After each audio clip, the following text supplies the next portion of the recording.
わしじゃ、浮き御堂魅力じゃ。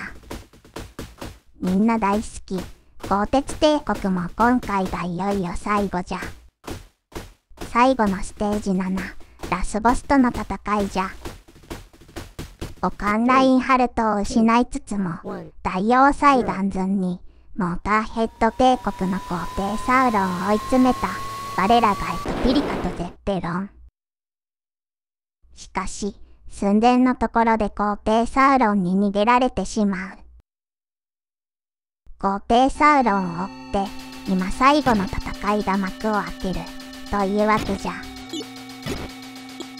決戦の舞台は、なんと宇宙じゃ。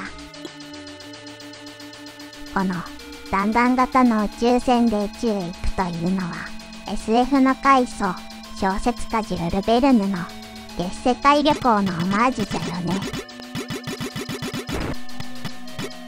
架空の SF 小説を描かしたというのが本作の設定じゃが、SF 好きな人をにやりとさせるこういう細かなこだわりが、わしが本作を大好きな理由の一つじゃ。さて、ステージ7は最初から最後までボスとの一騎打ちじゃ。背景もあって一枚絵で、多重スクロールとか使わないあたりが、映画のマットペイントっぽくて良いの。このボスは、うんざりするくらいに変形を繰り返して多彩な攻撃をしてくるのじゃ。まず、これで第1段階終了じゃ。上部の砲台からの攻撃だった第1段階と違い、今度は機体下部の第2段階。長丁場になるので、前半でダメージを受けるのはできるだけ避けた方が良いな。そして、機体後部からの第3段階。これは弾のスピードが速くて避けるのが大変じゃ。もちろんこれで終わりではないのじゃ。第4段階は加速しながら機体後部からの攻撃じゃ。ここ、もともと弾速が違う攻撃なのと、処理落ちでも変化するので避けにくいんじゃよね。例によって、スーパープレイでも攻略プレイでもないので、らしからずじゃ。あ、ネタバレもありなので、未プレイの人はそのつもりでな。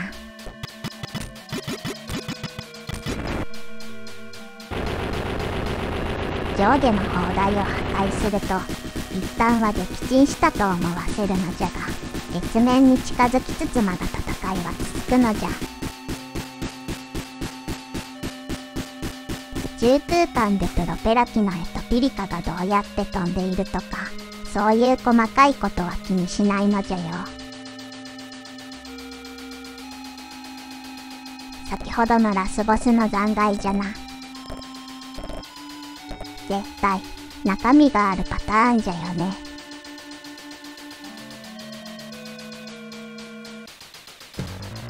さあ、いよいよ本番の第5段階じゃ。ここからは攻撃が激しくなるので、クリア優先の時は、ボムの今ミオサンダーを、ここぞとばかりにひたすら使いまくるのじゃ。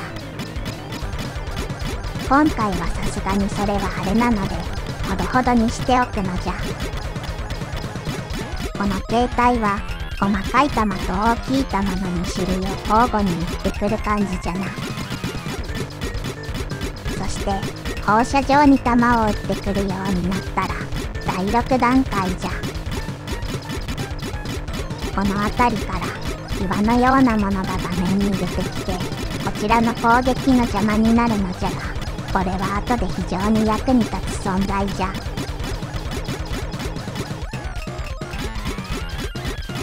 さらに第7段階になるとミサイルを連射してくるようになる。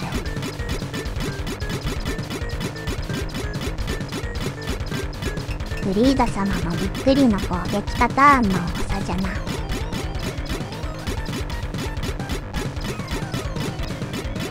動しながら誘導弾とか撃ってくるようになったら多分第8段階じゃ。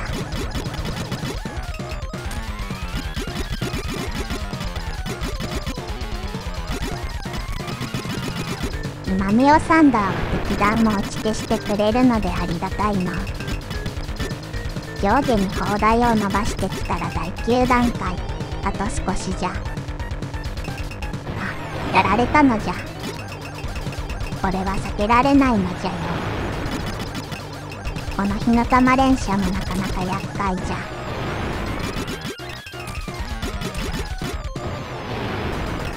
上下最大にまで砲台を伸ばしたらいよいよ最後の第10段階じゃ。ここであの岩がようやく役に立ってくれるのじゃ。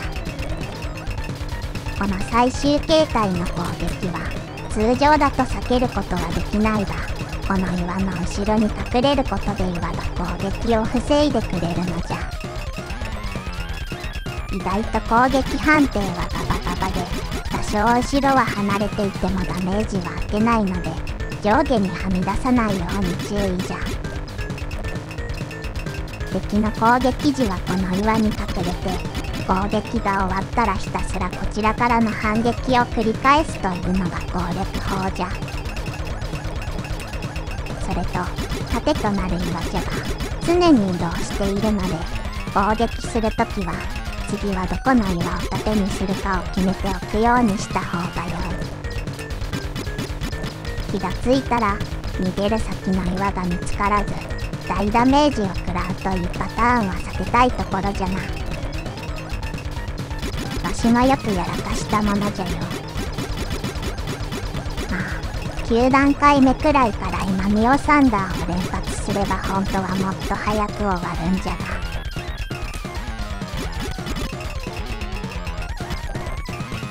またやられたのじゃ。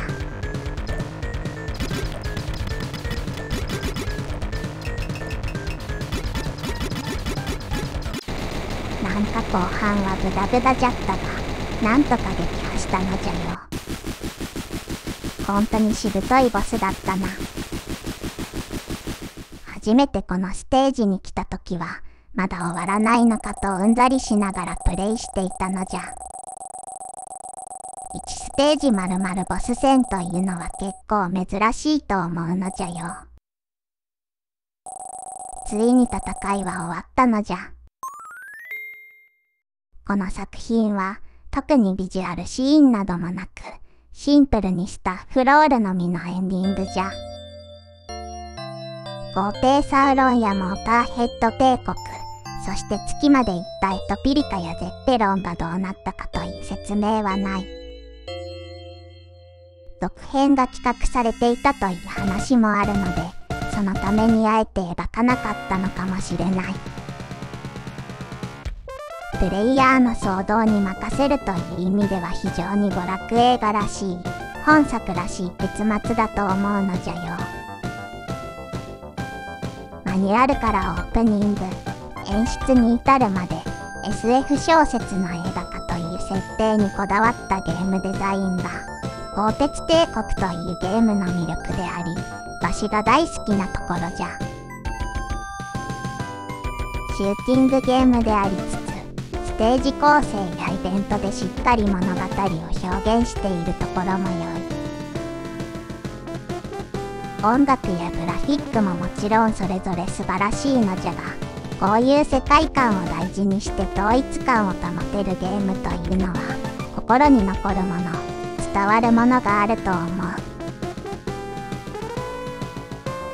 それほど売り上げとしても多くはなく、メジャーでもないのにリメイクや移植が今なお続くというのは、それだけこの鋼鉄帝国が多くの人たちの心に響くゲームだったということだと思うのじゃ。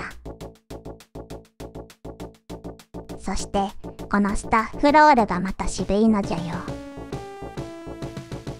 見てわかる通り、ゲームによくあるプログラムやグラフィックなどの役職名を使っていない。カメラマンとかセットディレクターなど映画制作と同じような役職名なのじゃ。そして最後には制作ホットビーフィルム。神は細部に宿るというが、こういう細かいところまでのこだわりがたまらんのじゃ。